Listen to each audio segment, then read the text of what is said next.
요한일서를 펴주시기 바랍니다. 요한일서 오늘 2장 3절부터 공부할 텐데 요한일서를 필 때 느끼게 되는 것을 좀 말씀을 드리겠습니다. 성경을 펼 때 항상 그래야만 되는 것입니다만 요한일서를 펴면 우리 주님이 소개가 되는데 우리 주님이 어떤 분이시냐 하는 걸 생각할 때 지성소에 들어가는 것과 같은 이런 걸 느끼게 되는데 우리는 우리 주님을 또 성경을 이렇게 귀하게 여기지 못할 때가 많이 있습니다. 너무 가까워서 그럴 수도 있고 가까워서 그럴 수 있다. 그 말이 되는지 모르겠는데 자주 말씀을 듣기 때문에 또 보기 때문에 그럴 수도 있고 그래서 이 주님을 다시 뵙는 또 성경을 다시 보는 게 대단히 중요하다 이런 생각이 들었어요. 요한일서에 보면 우리 주님에 대한 소개가 나오는데 왜 우리 주님이 여기 특별히 여러 가지 각도에서 증거를 하느냐? 이 당시에 거짓 교사들, 여기는 적그리스도로 표현이 되어 있고 미혹하는 자들의 표현이 되어 있는데 이런 사람들과 우리 주님과의 차이점, 또 진리와 거짓의 차이점, 하나님의 자녀와 마귀의 자녀의 차이점 이런 것을 이해시키기 위해서 이 요한일서를 쓴 것입니다. 그래서 주님을 잘 알아야 주님에 대해 잘못 이야기하는 것이 잘못인 것을 알게 되기 때문에 주님을 잘 아는 것은 대단히 중요한데 기본적으로 모든 거짓 가르침은 우리 주 예수님에 대한 그릇된 가르침으로부터 오는 것입니다. 그래서 주님을 잘 알면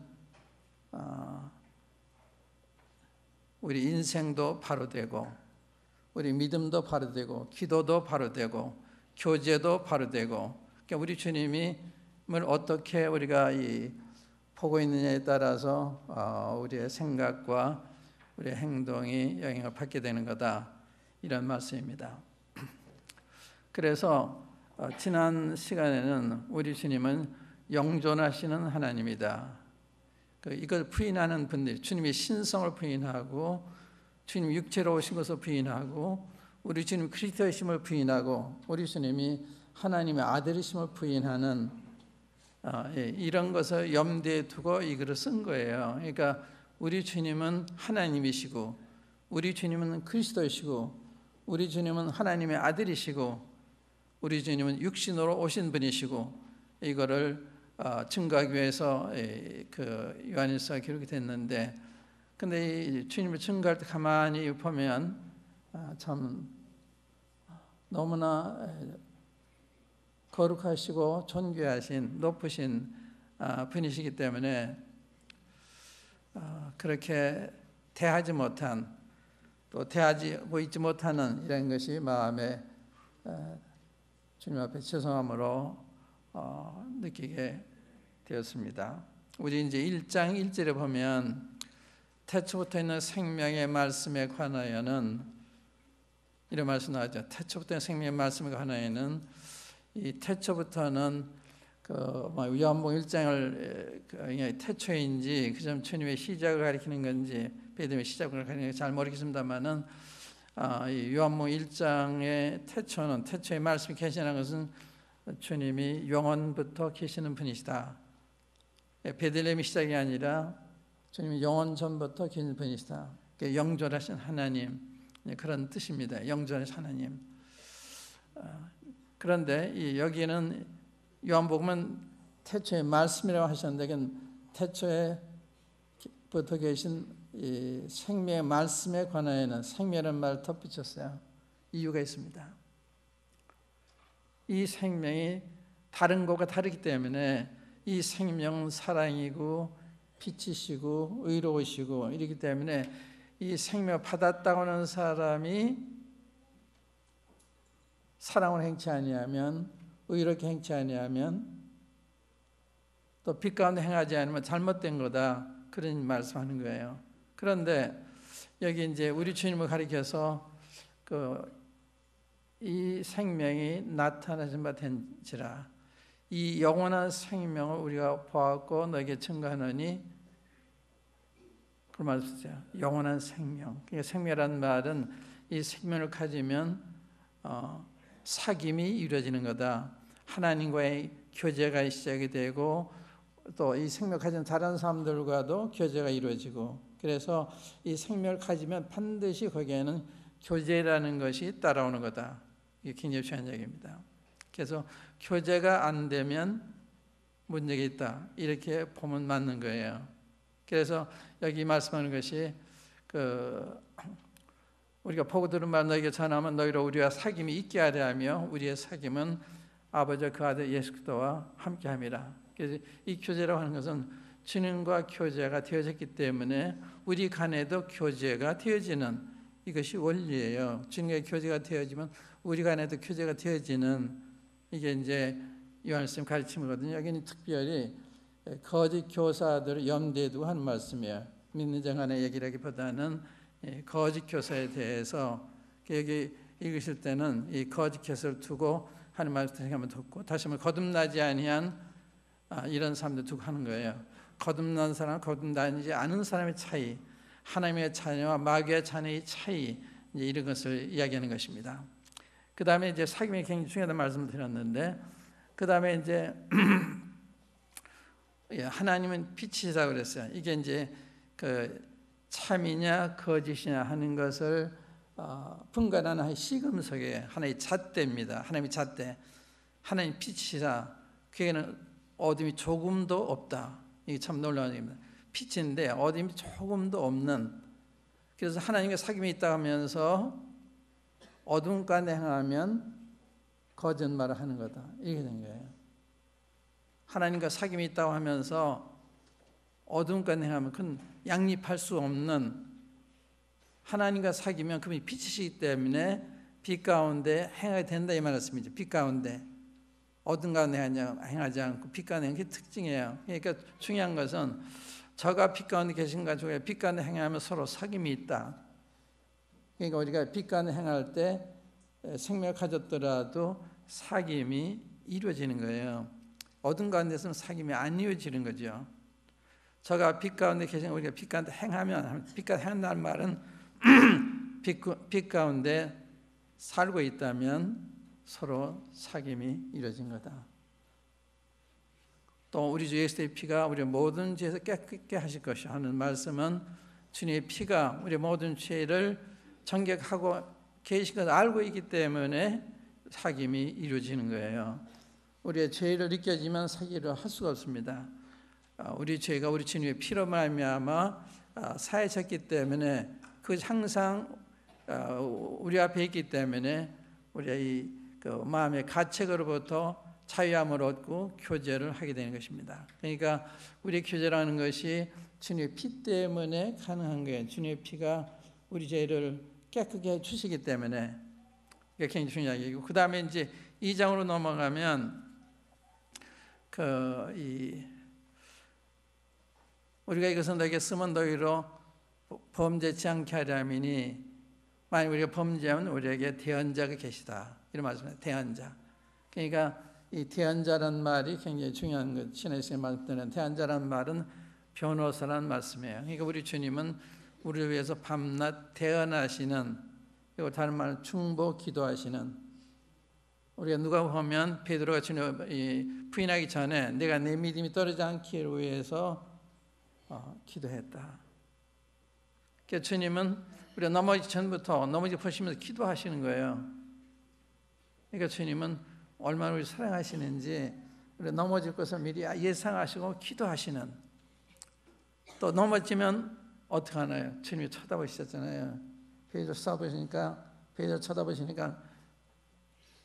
베드로가 자기의 잘못을 깨닫고 통곡을 하잖아요. 참 자비하신 주님이죠. 우리를 위해서 넘어지기 전에 기도하실 뿐만 아니라 넘어졌을 때 또 바라보시면서 우리를 주님께로 돌아오도록 이렇게 하시는 너무나 자비하신 우리 주님이십니다. 그 다음에 이제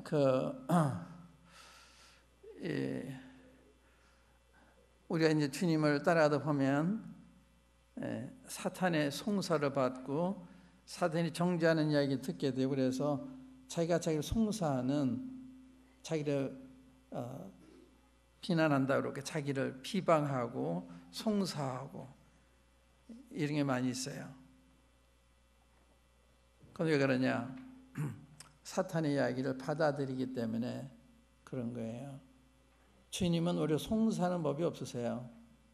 주님은 송사할 일에 대해서도 기뻐하라, 내가 세상을 이겼다. 또 너희가 어린 양의 피와 너희 증가하는 말에 의해서 저를 이겼다. 이게 마귀는 방법은 피와 우리의 믿음의 증언입니다. 피. 사탄은 피 이야기하면 제일 무서워해요. 귀신 들린 사람 앞에 가서 주님의 피를 이야기하면 귀신이 꼼짝 못합니다. 놀라운 거예요. 그러니까 귀신의 실제와 피의 능력을 경험하게 되는데, 주님의 이름만 대도 귀신은 두려워합니다. 우리 이제 성경에도 보면 내가 하나님과 예수의 이름을 명하노니 잠잠하라 하면 딱 잠잠해요. 그건 제어할 수가 없습니다. 귀신이 막 욕하게 하고 저주하게 하고 떠들게 하는데 이거 사람 제어할 수가 없어요. 그런데 주님의 이름을 명령을 하면 순종을 해요. 주의 이름은 내 이름이 뭐냐 그러면 대답을 해요. 그렇게 우리가 모시게 있는 주님의 이름이 이렇게 강력한 이 이름입니다. 마귀가 무서워하는, 또 주님의 피 이야기하면 무서워하는 거예요. 전에 영을 시험하는 분들이 미국에서 어느 여선교사가 방언을 했어요. 그래서 이 영이 하나님께로부터 온 영인지 아니 시험하기 위해서 예수님의 이름을 자꾸 얘기를 해요. 하나님과 예수의 이름을 명하노니 너는 누구냐? 너는 누구냐? 대답 안 해요. 계속 주님 보혈을 들어 이야기하고 그럴 때 너무 길어서 발작을 해요. 주님의 이름을 대거나 피를 얘기하면 처음에 없는 채 하다가 발작을 합니다. 견딜 수가 없기 때문에. 예수님 너희 주냐? 그러면 아니야. 사탄이 너희 주냐? 그러면 yes. 정확하게 대답을 해요. 이렇게 주님의 이름을 귀신이 두려워합니다. 마귀가 두려워해요. 굉장한 무기를 우리가 가지고 있는 거예요. 주님의 이름을 가지고 있는. 그래서 여러분들이 이런 일을 볼 때는 주님의 이름을 명령하고, 혹은 여러분들 개인적으로 밤에 주무실 때 이렇게 뭐라 그러죠 그걸? 예, 밤에 잘 때 가위 눌린다고 그러죠. 저도 이 신앙 초기에 그런 경험을 많이 했는데, 내가 의식 가운데 마귀라는 걸 느끼게 돼서 주님의 이름을 딱 대면 싹 풀어져요. 이렇게 가위 눌렸을 때 주님의 이름 대면 딱 풀어져요. 이게 악령의 역사가 그렇게 오는 거죠. 근데 우리는 게 가위 든다고 그러고 악령 역사는 모를 때가 많아요. 그래서 우리가 이 사탄 이기는 방법은 두 가지. 하나야 주님의 피를 이야기하고, 그다음에 주님의 말씀. 주님이 기록되었을 때 이야기잖아요. 이 말씀을 가지고 우리가 이기는 건데, 사탄을 속여도 말씀에 대한 믿음이 없으면 말씀을 들이대지 못해요. 그냥 송사를 받고 그냥 갈등을 하고 그렇게 되는 거예요. 그러니까 믿음이 있을 때 말씀을 가지고 거짓말하는 자여 물러가라. 우리 주님이 요한복음 5장 24절 이렇게 기록하셨어. 10장 28절 이렇게 기록하셨어. 말씀을 가지고 들이대면 더 이상 못하는 거예요. 말씀을 믿으면 사탄이 더 역사 못해요. 안 믿기 때문에 사탄이 여러분 자꾸 속이고 이렇게 끌고 저렇게 끌고 유혹하는 것입니다. 그 대언자라는 말이 우리 위해서 기도하시는, 중보 기도하시는. 그래서 그 히브리 7절 보면 주님께서 살아서 밤낮 우리 위해서 간구하신다는 말씀이죠. 그래서 우리가 멸망하지 않는, 그래서 우리가 보호를 받는 거예요. 주님의 기도 때문에. 우리가 이제 이렇게 잘 걸어 다니는 게 우리의 믿음 때문이라기보다 주님이 기도하시기 때문에 이만큼 보호를 받고 있는 것입니다. 그다음 이제 2장에 가서 여기 이제 3절을 보면 우리가 그의 계명을 지키면 이로써 우리가 저를 아는 줄로 알 것이요 저를 아노라 하고 그의 계명을 지키지 아니하는 자는 거짓말하는 자요 진리가 그 속에 있지 아니하되. 우리가 그의 계명을 지키면 이게 굉장히 중요한 이야기입니다. 우리 보통 보는 이야기 보통 생각하기 쉬운데 생명을 가지면 그 증거가 순종이에요. 이 생명은 주님에게 나타났잖아요. 주님이 같은 생명을 가진 주님께서 아버지 앞에 순종하기를 죽기까지 하시잖아요. 죽기까지. 그래서 이 생명의 특징은 순종하는 게 빛일 뿐만 아니라 순종하는, 이 생명 가지고 있다고 하면서 구원 얻었다고 하면서 영생 얻었다고 하면서 주의 말씀 순종 안 하면 둘 중에 하나야. 하나는 거듭나지 않았거나 이 생명이 없거나 생명이 얻는데 불순하고 있거나 이 둘 중에 하나예요.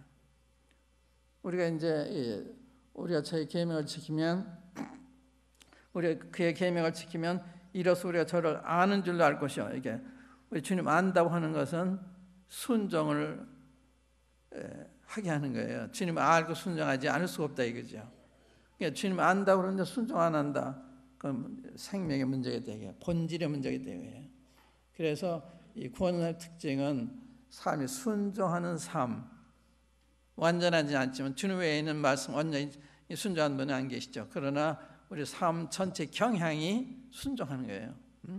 당분간 불쌍하고 방황하다가 뉘우치고 순종하는 것입니다. 우리가 그의 계명을 지키면 우리가 저를 아는 줄로 알 것이요. 순종이 내가 주님, 내가 구원받았구나, 내가 거듭났구나 하는 걸 우리 자신이 증거해 주는 거예요.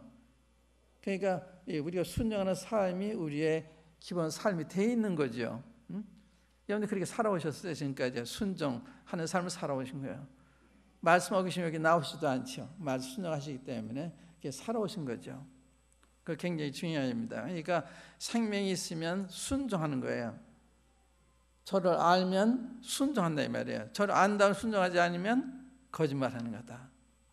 거듭나지 않은 거다. 그 말이죠. 그래서 저를 아노라 하고 그의 계명을 지키지 아니하는 자는 거짓말하는 자요 진리가 그 속에 있지 아니하되. 진리가 없다.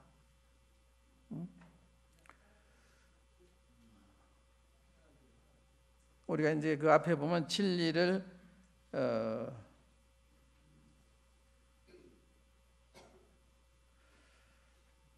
진리가 우리 속에 있지 않다 말씀을 1장 8절에 나왔는데 진리가 우리 속에 있지 아니하다.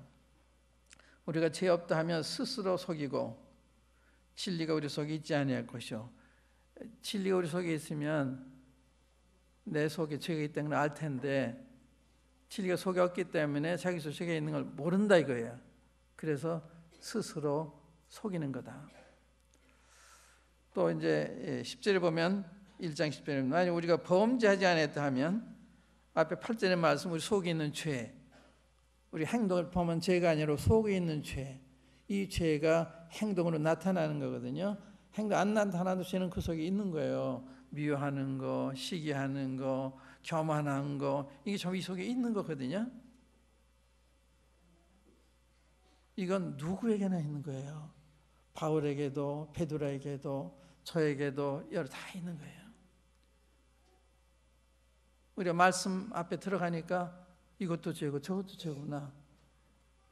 머리끝부터 발끝 다 죄로구나. 이 깨닫게 되는 것입니다. 말씀 모를 때는 내가 왜 죄인이야? 내가 무슨 죄를 졌어? 이 생각이 쉬운데 말씀에 가면 내가 죄인 걸 깨닫게 되는 거예요. 그래서 말씀을 읽어야 자기 죄인인 것도 자기 잘못된 것도 알게 되는 거죠. 진리가 그 속에 있지 아니하되, 그 말은 그렇기 때문에 거짓말을 하는 거예요. 거짓말. 진리가 있으면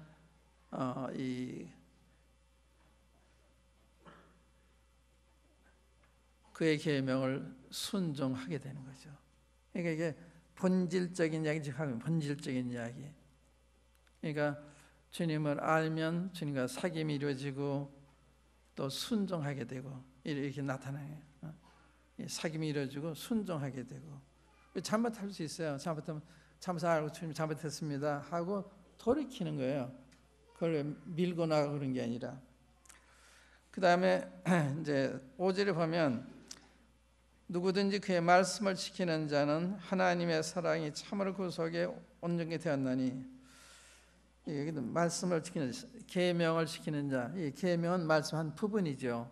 이 말씀은 하나님 뜻의 전부를 말한다고 말한다면 계명은 부분을 말하는 건데, 이 하나님 말씀을 지키는 자는 하나님의 사랑이 참으로 그 속에 온전케 되었나니 이로써 우리가 저 안에 있는 줄을 안다. 저를 아는 줄도 알고 저 안에 있는 줄도 알고. 어떻게? 주의 계명을 지키면, 이 주의 계명을 지키면, 주의 말씀을 지키면 그건 주님 사랑한다는 뜻이라는 거예요.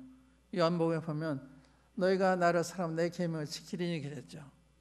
너희가 나를 사랑하면 내 계명이 있다. 이 순종은 사랑의 표현입니다.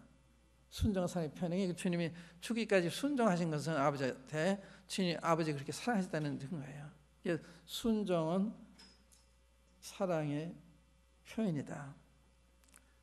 나의 계명을 가지고 지키는 자라야 나를 사랑하는 자다. 주를 사랑하는 자 내 말을 지키고 나를 사랑하지 않는 자는 나를 내 말을 지키지 않는다. 이렇게 된 거예요. 그러니까 이 순종은 사랑과 연관 있는 것이고 사랑하기 때문에 순종하는 게 굉장히 중요한 이야기죠. 참 깊은 이야기고 사랑이 없기 때문에 순종이 안 되는 거예요. 그래서 그의 말씀을 지키는 자는 하나님의 사랑이 그 참으로 그 속에 온전하다. 그 사랑이 진실하다 이거예요. 그 사랑이 우리 속에 온전히 역사하기 때문에 그 말씀을 지킨다 이거예요. 그러니까 그 주님을 순종하지 않으면, 계명을 지키지 않으면, 말씀을 지키지 않으면 사랑과 주님의 사랑과 연관이 있다. 이런 말씀 되는 거죠. 말씀은 어려워요, 쉬워요? 말씀 어렵죠. 저도 말씀이 어려워요. 제가 이야기는 하지만 말씀 어려워요. 어려운 말씀인데 순종하는 말씀도 어렵고 살아가는 말씀도 다 어려워요. 어려운데 그래서 이 주님 앞에 딱 나 성령님이 역사하셔야 이런 거로구나. 이렇게 깨닫게 되는 거예요. 주 앞에 나가서 주님이 어떠한 분인가 알 때 이런 말씀이 다 감지가 되고 감동이 되고. 그게 그냥 문자만 보고 생각하면 안 돼요. 뭐 머리로 할 수 있는 게 아니에요. 성령의 감동으로 감지가 되고 감동이 되고 힘이 생기고 이렇게 되는 거거든요. 이 말씀을 하나님 앞에서 읽어야 이 말씀이 우리 속에서 역사하게 되는 거예요. 우리 같은 분들 거기 많이 있다고 생각해요. 그러니까 머리로만 읽기 때문에 아는 것 따로, 순종하는 것 따로, 사랑하는 것 따로, 이게 이제 우리 문제잖아요. 그러니까 이 주님 앞에서 말씀을 읽는 게 참 중요한데, 제가 이제 얼마 전에 어느 형제님으로부터 이 모임들에 대한 이야기를 들으면서 또 내가 어느 분을 만나가지고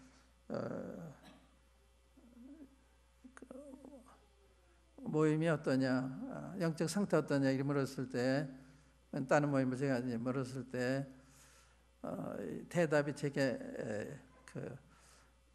만족이 되지 않았는데, 그 대답이 제가 느끼기에는 영적으로 이렇게 보고 전달하는 것 같지가 않았어요.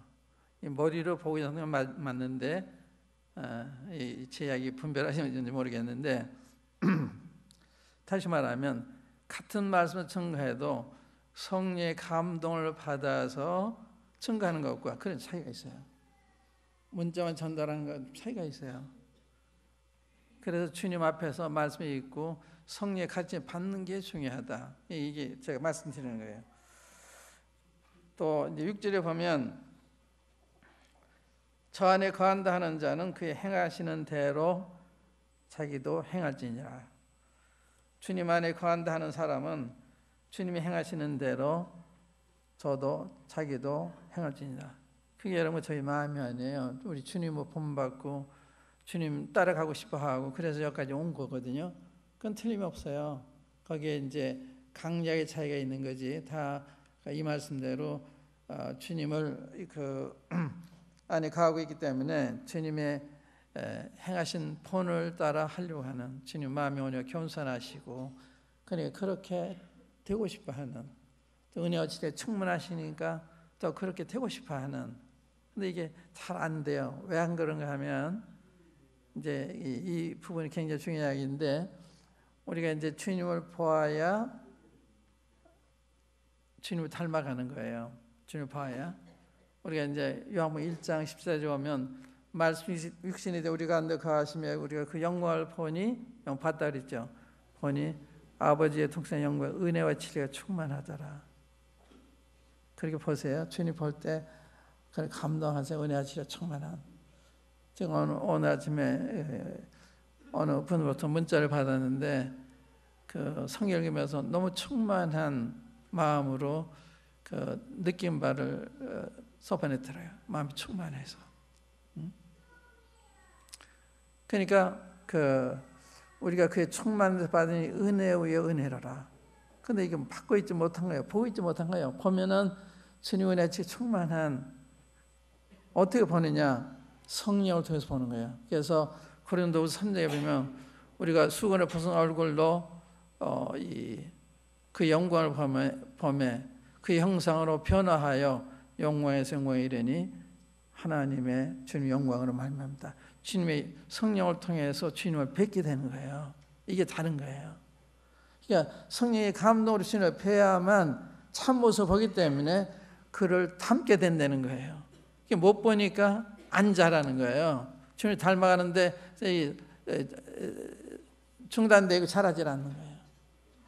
전 쉬운 일이 아니라고 생각해요. 우리 육신을 가지고 세상에 있기 때문에 우리 방해하는 게 많잖아요. 그래도 우리가 말씀 가까이 하면 또 주님을 의지하면 겸손히 주님 앞에 나가면 주님이 도와주세요. 언제든 도와주세요. 그런데 그 시간은 잘 못 가잖아요. 말씀 앞에 잘 안 나가잖아요. 또 주의 음성을 들으려고 주님을 뵈려고 노력하지 않잖아요. 저 항상 기도할 때 주님 주 얼굴 빛을 저한테 비춰주세요. 주 음성을 듣게 해주세요. 그런 기도해요. 주 음성을 듣게 해달라. 주 얼굴 빛을 좀 뵙게 해달라. 그게 이제 성령 그냥 보는 거에 다른 거예요. 주의 성령님이 주의 영광을 보게 하실 때 그 형상으로 변화된다는 거예요. 이건 주영으로 말미암는다. 그러니까 성령님의 역사의 도움을 우리가 받아야 되는 거죠. 그 다음에 이제 7절 이하를 보겠습니다. 사랑하는 자들아 내가 새 계명을 너에게 쓰는 것이 아니라 너희가 처음부터 가진 옛 계명이니 옛 계명은 너희의 들은 바 말씀이거니와 다시 내가 너희에게 새 계명을 쓰노니 저에게와 너희에게도 참된 것이라. 이는 어둠이 지나가고 참빛이 벌써 비칩니다. 빛 가운데 있다 하며 형제를 미워하는 자는 지금까지 어둠 가운데 있는 자요. 이거는 이제 믿지 않는 거듭나지 아니한 거짓 교사들이 할 말이거든요. 자기들도 빛 가운데 나도 영생 얻었다고 다 말은 다 하는 거예요. 그런데 실제 행동을 봐야 되는 거예요. 빛 가운데 있다 하면 형제를 미워한다, 우리 핍박한다, 그거 아니죠. 우리 이단이라고 하는 사람들도 있잖아요. 그래 핍박하는 거예요. 그럼 이상하잖아요. 우리 주님 알고 있는 우리 이단이라고 어떻게 되는 거예요? 문제가 있잖아요. 그러니까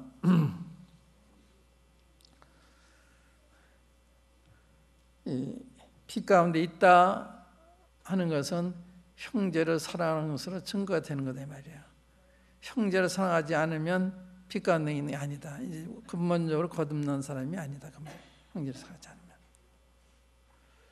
또 우리가 이제 성령 안에 거할 때 증거가 형제를 사랑하는 거예요. 우리가 육신 가운데 행하면 육신 믿지 않는 사람처럼 생각하고 판단하고 행동할 수가 있어요. 그건 시험 받을 수가 있거든요. 그건 금방 알아야죠. 내가 이 육신의 있기는 받고 있구나. 성령님이 역사가 아니라고 이걸 알아야만 내가 고쳐질 수가 있잖아요. 근데 그걸 모르니까 못 고치는 거잖아요. 여기 그 자녀들아, 나의 자녀들아, 사랑하는 자들아, 이걸 보면요, 사도 요한이 성령의 충만한 가운데 이 글을 쓰고 있는, 사랑으로 사랑하는 자녀들한테 잘 가르쳐 주고자, 그래서 미혹하는 자들부터 미혹을 받지 않게 하고자 이렇게 쓰고 있는, 참 고마움을 느끼게 돼요. 사랑하는 자들아. 10절에 보면 그의 형제를 사랑하는 자는 빛 가운데 거하여 자기 속에 거리낌이 없으나, 그렇잖아요. 그의 형제를 사랑하는 자는 빛 가운데 거하여 자기 속에 거리낌이 없으나 그의 형제를 미워하는 자는 어두운 가운데 있고 또 어두운 가운데 행하며 갈 곳을 알지 못하나니 이는 어둠이 그의 눈을 멀게 했습니다. 그러니까 이 형제를 미워한다고 하는 것은 굉장히 해로운 거죠. 우리 굉장히 해롭게 하는 거예요. 자기를 어둠 가운데 방하게 만들고 또 거리낌을 갖게 하고 또 그런 행동을 하게 하고 또 어디로 가고 있는지도 모르고 그 눈이 멀어 있다는 거예요. 그러니까 이게 해로운 거거든요. 혹 여러분들이 어떠한 일로 인해서 부부간에 혹은 형제간에 또 친구간에 미워하는 마음이 있다면 자기한테 해로운 거예요. 자기한테. 이걸 아는 게 굉장히 중요하죠. 그걸 몰라요. 자기한테 해롭다고 하는 거. 여기 지금까지 말씀드린 대로. 그 다음에 이번에는 이제 12절 보겠습니다. 자녀들아, 내가 너희에게 쓰는 것은 너희 죄가 그의 이름으로 말미암아 사함을 얻으며, 아비들아, 내가 너희에게 쓰는 것은 너희가 태초부터 계신 이를 알며, 청년들아, 내가 너희에게 쓰는 것은 너희가 악한 자를 이겼음이니라. 아이들아, 내가 너희에게 쓴 것은 너희 아버지가 알았으며, 아비들아, 내가 너희에게 쓴 것은 너희가 태초부터 계신 이를 알았으며, 청년들아, 내가 너희에게 쓴 것은 너희가 강하고 하나님 말씀이 너희에게 거하시고 너희가 흉악한 자를 이겼습니다. 이 세상이나 세상에 있는 것들을 사랑하지 말라. 누구든지 세상을 사랑하면 아버지의 사랑이 그 속에 있지 아니하니, 이는 세상에 있는 모든 것이 육신의 정욕과 안목의 정욕과 이생의 자랑이니 다 아버지께로 쫓아온 것이 아니요 세상으로부터 쫓아온 것이라. 이 세상도 그 정욕도 지나가되 오직 하나님의 뜻을 행하는 이는 영원히 거하느니라.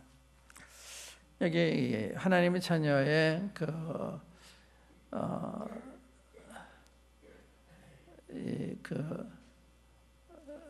성장의 그 차이라고 그럴까요? 그 아이들로 표현된 아직 믿음이 어린 단계에 있는 이런 성도들이 있는가 하면, 또 청년들로 표현된 또 성숙한 청년들이 있는 반면에 또 아비라고 표현된, 무슨 차이겠냐?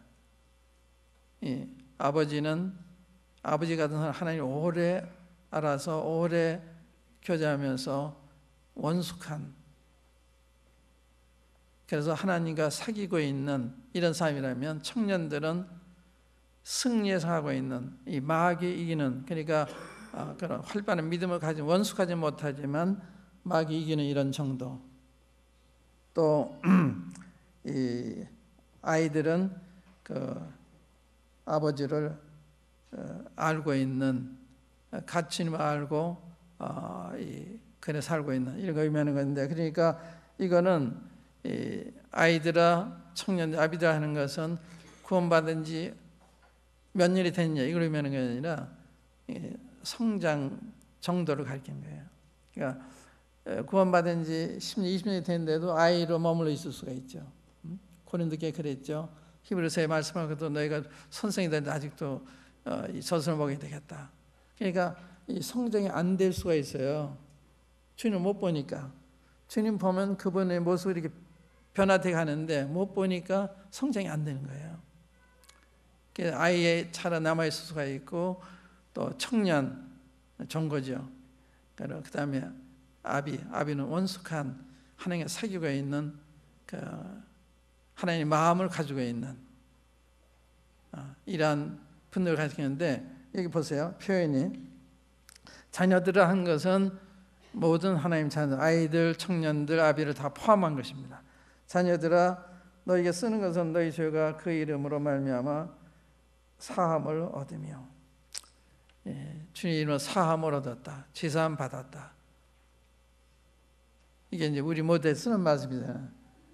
자녀들, 내가 너에게 쓰는 것은 너에게 죄사함을 받았으며, 이게 주님 믿는 우리들의 커다란 그 은혜죠. 이 죄로부터 자유해졌다, 죄로부터 해방이 됐다. 계시록 1장 보면 그의 피로 말미암아 죄에서 해방이 됐다. 우리를 사랑하사 그 흘리신 피로서 우리를 죄에서 해방시키셨다. 그래서 주님의 피 때문에 우리 죄가 사해진 거예요. 피가 흘려졌을 때 우리 죄값을 피가 흘려졌기 때문에 하나님께서는 죄사함 받은 우리를 보시는 거예요. 그래서 이 죄사함은 주님의 피 때문에 우리가 모아진 그 은혜죠. 성경에는 피 흘림이 없으면 죄사함이 없다. 피가 흘려졌기 때문에 하나님 편에서 우리 죄를 보지 않는 거예요. 그게 놀라운 거거든요. 그 다음에 이제 히브리서에 보면 성령께서 증거하는 말씀 하나가 뭔가 하면, 내가 너희 죄와 불법 다시는 기억지 않겠다. 다시는 절대로 기억 안 한다. 왜냐하면 주님의 이 희생을 통해서 되어졌기 때문에, 구절에 보면은 그의 피로 그리스도의 피로 말미암아 영원한 속죄를 이루셨다만, 영원한 속죄.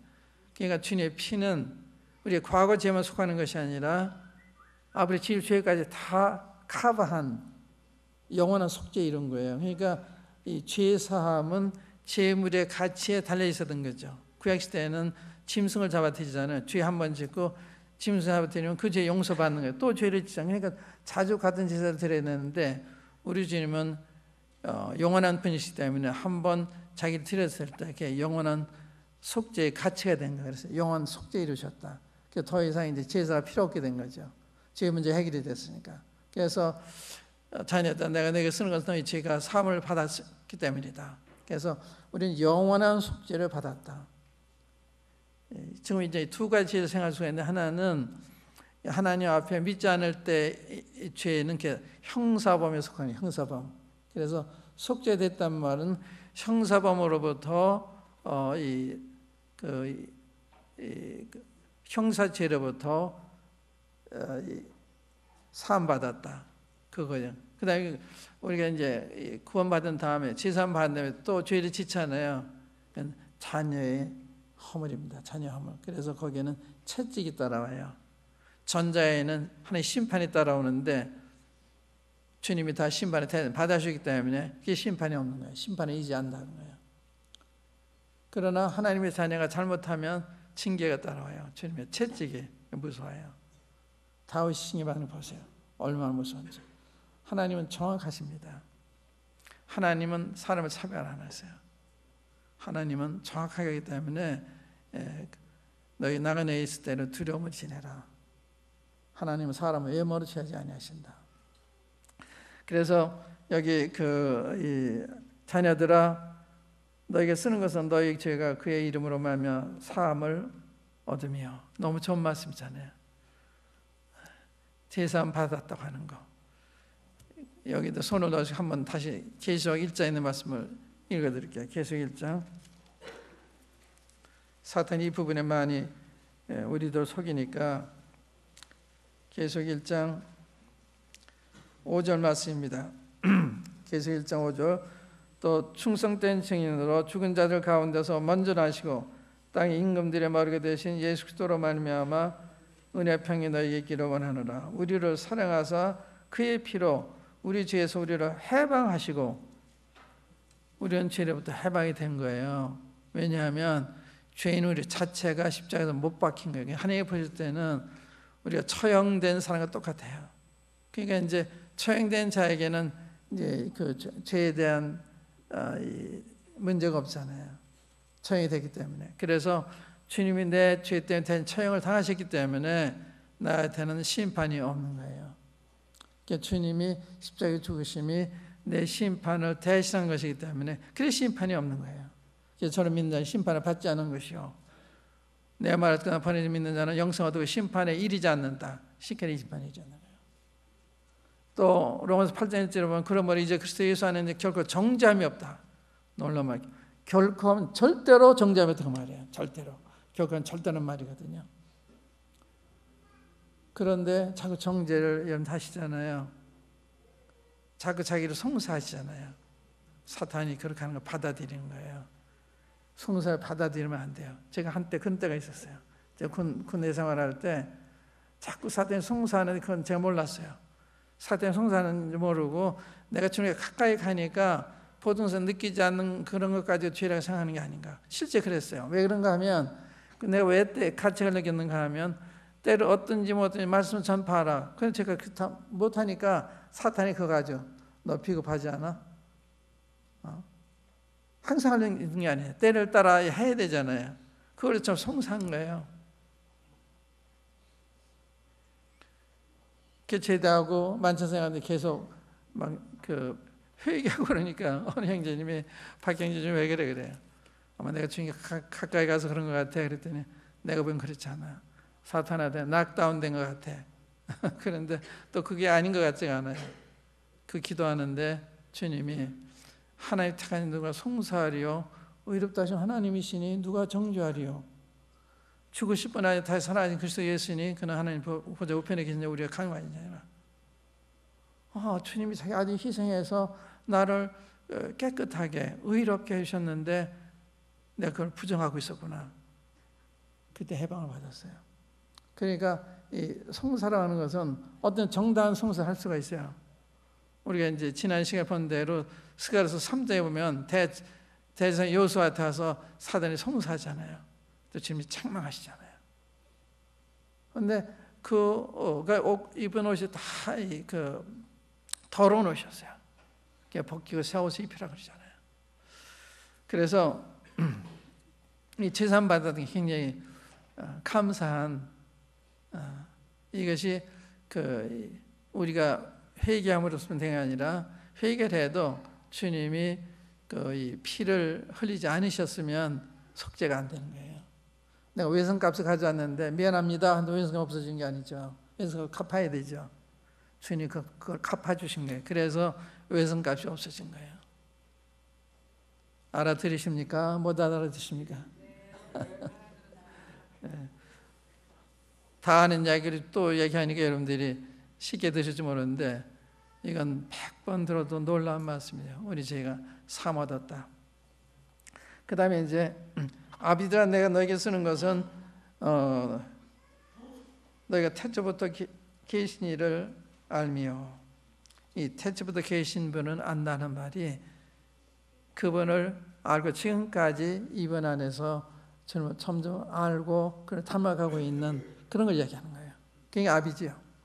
성숙한 주님의 마음을 가진 주님처럼 온유하고 겸손한 주님처럼 은혜와 치료가 충만한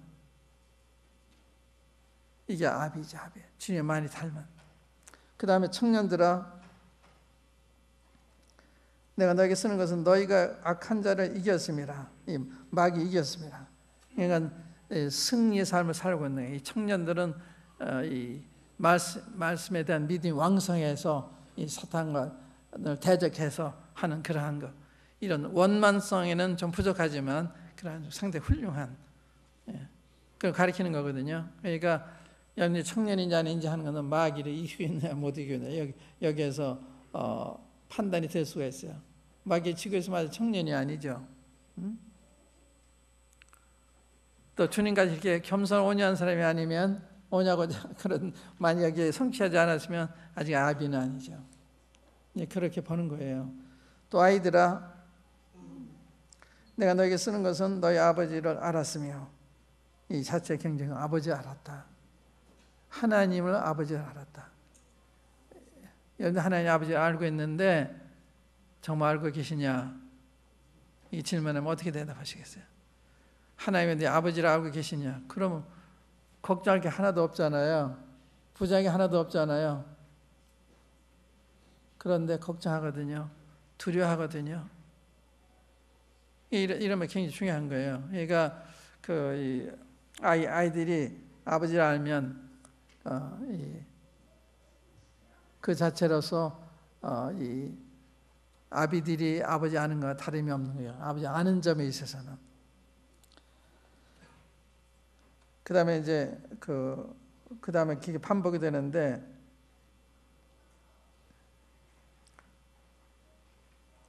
14절에 보면 아이들아 내가 너에게 쓴 것은 너희가 아버지를 알았으며 아비들아 내가 너에게 쓴 것은 너희가 태초부터 계시니라 알았으며 청년들아 내가 너에게 쓴 것은 너희가 강하고 하나님의 말씀이 너희 속에 거하시고 너희가 흉악한 자를 이겼습니다. 너희가 강하다. 하나님의 말씀이 너희 속에 거하셨다. 이게 중요한 거예요. 하나님의 말씀에 거하셔야 되거든요. 그래서 어떤 일을 당하면 말씀을 통해서 즉각적으로 이 문제에 대한 해결해야 되거든요. 그러니까 말씀이 없으면 못하잖아요. 우리 생각대로 해결하잖아요. 말씀으로 해결하는 것이 아니라 그러니까 이 말씀을 많이 읽고 묵상하시고 참 이렇게 말씀하셨구나. 이게 성령 안에서 이 말씀 가지고 있으면 이 말씀이 역사를 해요. 이 말씀이 우리 속에서 침체되어 있는 것이 아니라 활동하는 거예요. 그래서 어떤 일을 당할 딱 성령께서 이 말씀을 생각나게 해서 그 어려움을 극복하게 하시는, 갈 길을 알게 하시는.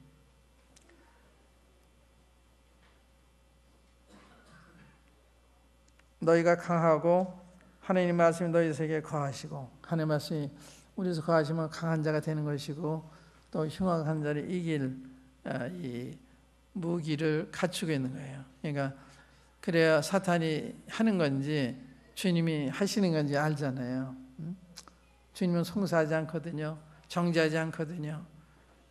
참 주님은 자비하세요. 여러분들 요한복음 13장 17장까지 읽어보세요. 주님이 어떠한 분이신지.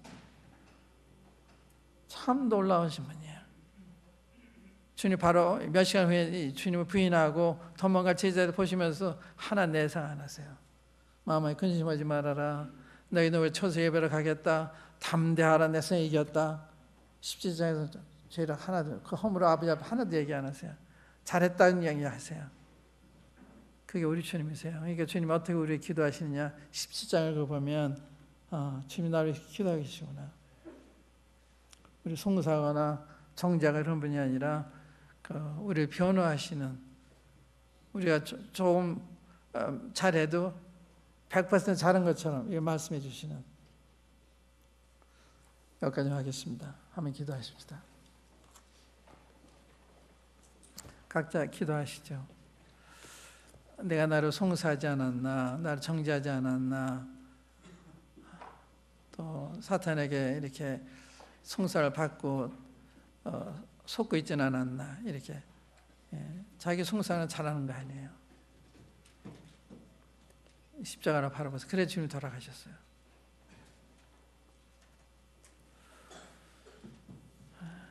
아버지 하나님, 아버지 하나님의 무한하신 사랑을 저희들이 다하지 못함으로 어리석게 약하게 살 때가 많이 있습니다. 아버지 하나님, 요한일서를 통해서 아버지 하나님이 어떠하신 분이시고 우리 주님이 어떠한 분이신 것을 다시 저희들로 알게 하시고